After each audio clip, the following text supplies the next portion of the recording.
majority of moving objects that we encounter in our lives. They are simply not moving fast enough for us to notice the time dilation effect. So how do we know whether time dilation is real? Well, it turns out that a very interesting example of this type of time with motion is furnished by a certain class of fundamental particles known as muons. Muons are created when cosmic radiation bombards the Earth's upper atmosphere, and the muons created in the upper atmosphere spontaneously decay after an incredibly short average lifetime of 2.2 microseconds.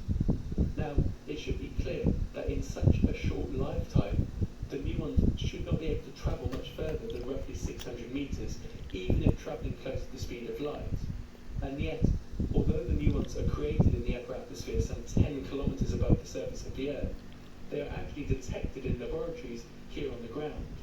So how can that be? Well, the answer is time dilation. If, for example, a muon is traveling at 99.8% the speed of light, then we can substitute V equals 0.998 c into the time dilation equation, and we see that the muon lifetime is increased to roughly 35 microseconds, during which time it is able to travel over 10,000 meters and reach a laboratory on the surface of the Earth.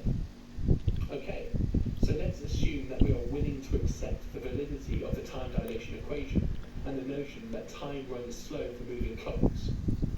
Our next task is to understand how this links to Einstein's most famous equation, E equals mc squared. To this we now turn.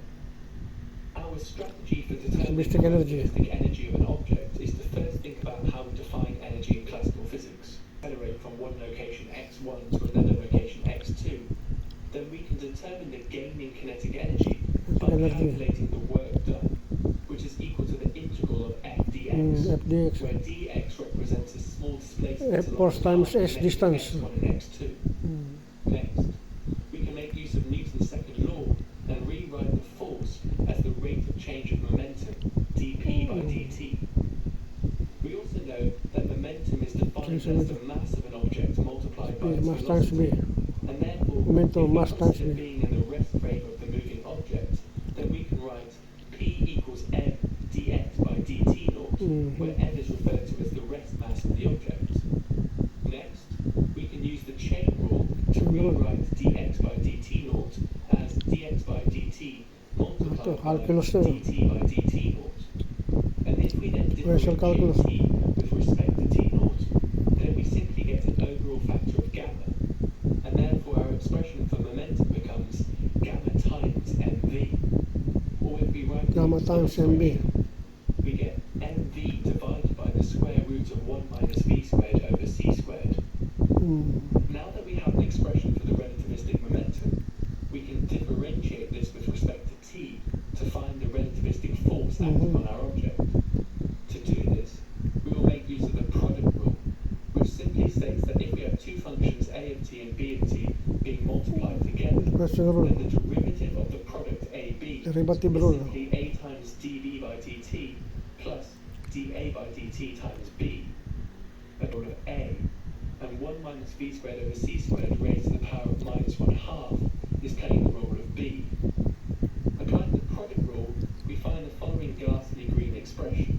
Next, we want to calculate the highlighted derivative of 1 minus v squared over c squared raised to the power of 4 April 2025. Friday na, alauna may pasado na, nanonood na YouTube channel. Ito, relativistic energy, driving Einstein's energy equation, E equals mc squared. Raised to the power of mind together, then we find the following yellow expression for the derivative of the momentum.